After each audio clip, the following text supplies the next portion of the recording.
Viewers, এইমাত্র যে নোটিশটা প্রকাশ হলো প্রাথমিক শিক্ষা অধিদপ্তর থেকে, সেই নোটিশটা হয়তো আপনারা অনেকেই দেখে ফেলেছেন। তারপর আমি আপনাদের সাথে আবার শেয়ার করছি। নোটিশটার বিষয়ে দেখা যাচ্ছে যে এই নোটিশটা আজকেই প্রকাশিত হয়েছে। তো আপনারা জানেন যে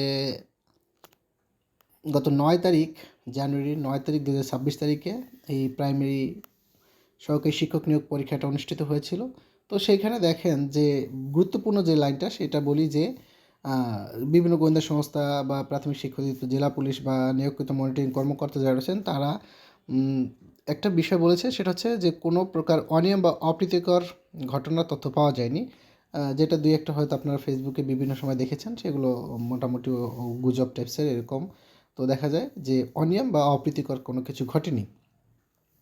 তো যারা এই অসাধু উপায় অবলম্বন করেছিল তাদেরকে বহিষ্কার করা হয়েছে এবং তাদেরকে আটক করা হয়েছে এবং প্রয়োজনীয় আইনানুগ ব্যবস্থাও গ্রহণ করা হয়েছে এবং তাদের বিরুদ্ধে মামলাও দায়েরের ব্যবস্থা গৃহীত হয়েছে। তো এইখানে সবচেয়ে গুরুত্বপূর্ণ লাইন যে গত 11/1/26 তারিখে 1.5 শতাধিক ব্যক্তি প্রশ্ন ফাঁসসহ অনিয়ম অভিযোগে এনে প্রাথমিক শিক্ষা অধিদপ্তরের কাছে একটি স্মারকলিপি দাখিল করেন যাতে পরীক্ষা বাতিল করা হয়, কিন্তু আন্দোলনকারীদের উত্থাপিত অভিযোগসমূহ গোয়েন্দা সংস্থার নিকট প্রেরণ করা হয়। এ ব্যাপারে গোয়েন্দা সংস্থা পূর্ণাঙ্গ তদন্ত সম্পাদন করে এবং উত্থাপিত অভিযোগের সততা পাওয়া যায়নি মর্মে প্রতিবেদন প্রদান করে এবং বর্ণিত পরিস্থিতির আলোকে সরকারি প্রাথমিক বিদ্যালয়ের সহকারী শিক্ষক নিয়োগের লিখিত পরীক্ষার ফল অনতিবিলম্বে প্রকাশ করা হবে।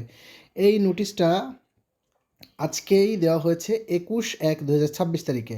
তো আজকে 21/1/26 যেহেতু, সুতরাং আপনারা আজকের মধ্যেই যে কোনো সময়ই রেজাল্ট পেয়ে যেতে পারেন। প্রথম আলো পত্রিকা সহ অন্যান্য পত্রিকায় কিন্তু এটা মোটামুটি পাবলিশড হয়েছে যে আজকেই পাওয়া যেতে পারে। ওয়েট করেন।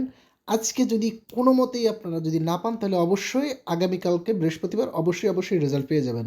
সুতরাং রেজাল্টের পরবর্তী কী কী করতে হবে সকল বিষয়ে আপডেট পাওয়ার জন্য অবশ্যই আমাদের চ্যানেলকে সাবস্ক্রাইব করে পাশে থাকা বেল আইকনটি প্রেস করে রাখুন। ধন্যবাদ সবাইকে।